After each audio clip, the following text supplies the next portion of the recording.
नमस्कार आप सभी को। क्लास 12th का सैट का सॉल्व पेपर देख लेते हैं। इसमें फर्स्ट क्वेश्चन था डैश इज़ अ शॉर्टकट की of slide show. Slide show करने के लिए हमारे पास शॉर्टकट की होती है F5। नेक्स्ट क्वेश्चन है डैश एक risk handling software development model है। तो बहुत सारे मॉडल्स पढ़े थे, उसमें जो सबसे आखिरी मॉडल हमने पढ़ा था स्पाइरल मॉडल, ये एक रिस्क हैंडलिंग सॉफ्टवेयर मॉडल होता है। नेक्स्ट है आपके पास which menu is use to insert a new slide. कौन सा मेन्यू है जिससे नई स्लाइड ऐड होती है। तो इंसर्ट करना है तो ऑप्शन बी में भी आप इंसर्ट को ही चूज करोगे।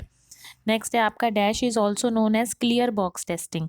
किस टेस्टिंग को हम क्लियर बॉक्स बोलते हैं। तो जो हमारी वाइट बॉक्स टेस्टिंग होती है वो क्लियर बॉक्स टेस्टिंग होती है। नेक्स्ट है आपका full form of SDLC। SDLC का जो पूरा नाम होता है वो होता है software development life cycle. Next है which method is a combination of white box testing and black box testing.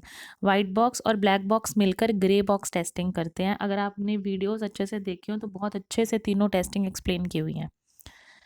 Next 7th question है which model was the first SDLC model to be introduce. कौन सा ऐसा पहला SDLC model था। तो वो waterfall model था।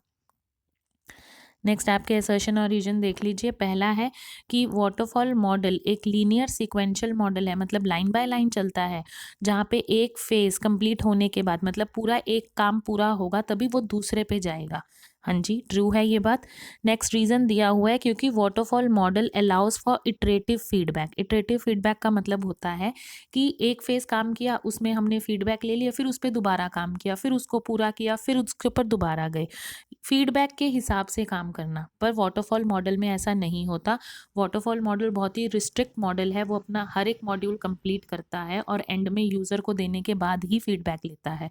तो इसका जो उत्तर है वो सी सही रहेगा। ए हमारा ट्रू है असर्शन, पर जो हमारा उसने रीज़न दिया हुआ है वो फॉल्स है। नेक्स्ट आपके वेरी शॉर्ट क्वेश्चंस हैं। What is a software verification. ये लास्ट में वीडियोस डाली थी, बहुत अच्छे से वैलिडेशन और वेरिफिकेशन दोनों बताए थे। तो वेरिफिकेशन हमारी ऐसी प्रक्रिया होती है जिसमें हम यूज़र की सारी रिक्वायरमेंट्स लेकर एक सॉफ्टवेयर तैयार कर लेते हैं और ये हम निश्चित करते हैं कि उसमें कोई एरर नहीं है और जो सॉफ्टवेयर मांगा गया था वो हमने बना दिया है। आगे है कि एक्सप्लेन एंटरप्रेनर्स। एंटरप्रेनर्स क्या होते हैं। ऐसे व्यक्ति होते हैं जो अपना कारोबार खुद शुरू करते हैं। वो अपने कारोबार के लिए प्रबंधन मतलब मैनेजमेंट प्लानिंग सब कुछ वो खुद से करते हैं, अपना स्टाफ खुद से लेके आते हैं। नेक्स्ट है what are the characteristics of SRS। ये 2 नंबर में था। जिसने SRS एक्सप्लेन किया उसको भी फुल मार्क्स मिल सकते हैं और जिसने सिर्फ नाम नाम लिखे हैं कि क्या जो हैं वो विशेषताएं होनी चाहिए। SRS होता है सॉफ्टवेयर रिक्वायरमेंट स्पेसिफिकेशन।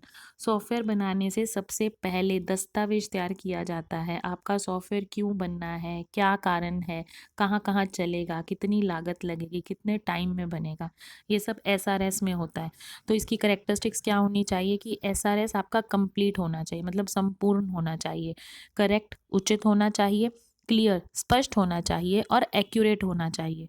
इसमें और भी करेक्टरिस्टिक्स हैं लेकिन ये 2 नंबर का था, तो अगर आपने 4 लिखे हैं तो आधे आधे नंबर के हिसाब से आपको फुल मार्क्स मिल जाएंगे। नेक्स्ट है name the characteristics of software engineering. आपको सॉफ्टवेयर इंजीनियरिंग की क्या करेक्टरिस्टिक्स हैं वो बतानी थी। अब सॉफ्टवेयर इंजीनियरिंग क्या है, एक ऐसी इंजीनियरिंग शाखा है जिसमें सॉफ्टवेयर को डेवलप किया जाता है यूज़र के मुताबिक, जो यूज़र की रिक्वायरमेंट है उसके हिसाब से एक सॉफ्टवेयर तैयार किया जाता है ताकि उसका काम आसानी से हो सके। अब इसकी करेक्टरिस्टिक्स क्या हो सकती हैं। पहला, अब इसमें सिक्योरिटी होनी चाहिए। वो पैसे भी खर्च कर रहा है यूज़र और वो सिक्योर ही नहीं है तो क्या फ़ायदा। रिलायबल होना चाहिए, मतलब विश्वास विश्वास कर सकें आप उस चीज़ के ऊपर। और तीसरा, आप इसमें क्योंकि ये 3 मार्क्स का था तो 3 को आपको इसको एक्सप्लेन करके आना था। मैंने यहाँ सिर्फ नेम लिखे हैं, वीडियोज़ में से आप फुल एक्सप्लेनेशन देख सकते हो। तो तीसरा है प्लेटफॉर्म इंडिपेंडेंट। मतलब होता है इसका कि किसी भी ऑपरेटिंग सिस्टम पे ये काम कर सकता हो। तो ये सॉफ्टवेयर की करेक्टरिस्टिक्स होती हैं जब आप कोई भी सॉफ्टवेयर क्रिएट करते हो सॉफ्टवेयर इंजीनियरिंग में। नेक्स्ट है आपका एक्सप्लेन MIS। MIS क्या होता है, एक मैनेजमेंट इंफॉर्मेशन सिस्टम होता है। किसी भी संगठन का MIS क्या करता है, उसके कर्मचारी या बच्चों का जैसा भी है उसकी पूरी सूचना को इकट्ठा करता है, उसको नियंत्रण करता है, उसका एनालिसिस विश्लेषण करता रहता है और जब चाहिए हमें वो सूचना प्रदान करता है। और किसी भी तरह का डाटा को इकट्ठा करके एक जगह पे रखना, ये हमारा MIS कहलाता है। नेक्स्ट है आपके लॉन्ग आंसर टाइप क्वेश्चंस। इसमें पहला था explain software development life cycle, most important final exam board में आएगा ही आएगा। तो मैंने सिर्फ स्टेजेस लिखी हैं, 5 स्टेजेस हमने की हैं, वीडियोस में पूरा अच्छे से दिया हुआ है। पहली स्टेज हमने पढ़ी थी रिक्वायरमेंट एनालिसिस, नेक्स्ट था आपका सिस्टम एनालिसिस, थर्ड आपका system design, fourth system implementation जिसमें प्रोग्रामिंग आती है, नेक्स्ट लास्ट है आपका सिस्टम मेंटेनेंस में जाता है। नेक्स्ट इसके अंदर है what are the difference between black box testing और white box testing. Black box testing में आपको इम्प्लीमेंटेशन मतलब कोडिंग से कोई लेना देना नहीं होता, आपको इनपुट होता है और उस इनपुट के आधार पे आपको कैसा आउटपुट चाहिए आप सिर्फ उसी पे ही काम करते हो, ये आसान होती है कंपैरेटिवली। और जो हमारी वाइट बॉक्स टेस्टिंग है इसमें पूरा का पूरा सब क्लियर दिखता है, हमें ट्रांसपेरेंसी होती है, इसमें कोडिंग के ऊपर भी ध्यान दिया जाता है, क्या इनपुट दे रहे हैं उससे प्रॉपर आउटपुट आ रहा है या नहीं, ये बहुत लंबा प्रोसेस होता है, समय लेता है। इन दोनों जो टेस्टिंग है उसको वीडियोस में बहुत अच्छे से डिफरेंस के तौर पे तैयार किया गया है। ये डिफरेंस के तौर पे भी आ सकता है, अलग से 2-2 नंबर में लिखने के लिए भी आ सकता है, मोस्ट इम्पॉर्टेंट है बोर्ड एग्जाम के लिए। नेक्स्ट है आपका इसी में ही ऑप्शन में what are different types of testing. तो वेरी लास्ट वीडियो टेस्टिंग पे बनी थी, तो उसमें 10 या 12 अलग से टेस्टिंग बताई गई थी, तो उसमें से आपको कोई 5 टेस्टिंग एक्सप्लेन करनी थी, तो मैंने सिर्फ नेम्स लिखे हैं यहाँ पे। यूनिट टेस्टिंग होती है, integration testing, performance testing, acceptance testing, alpha and beta. Alpha और बीटा अलग अलग से बताया हुआ है, आप इकट्ठे भी लिख सकते हो। तो ये कुछ तरह की टाइप ऑफ टेस्टिंग्स हैं जो आपको लिखनी थी इस क्वेश्चन के अंदर।